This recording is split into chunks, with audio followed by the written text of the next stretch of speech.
Sir sir sir ఇంకొక ప్రశ్న అడగాలి సార్. అడుగు. సార్ నేను మీలాగా అవ్వాలనుకుంటున్నాను.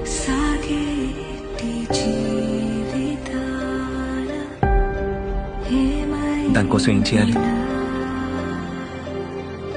నిజాయితీగా ఉంటే సరిపోతుంది. బాయ్.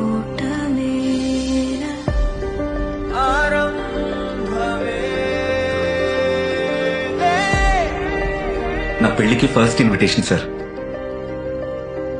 Thank you. అంటే ఇంకా మీరు నన్ను గుర్తుపట్టినట్లేదు. నేను కుర్రాడిగా ఉన్నప్పుడు మీరు నన్ను చీటింగ్ ఆపేయమని చెప్పారు. నేను చీటింగ్ ఆపేశాను సార్. ఆటో అబ్బాయి నువ్వు? Yes sir. సార్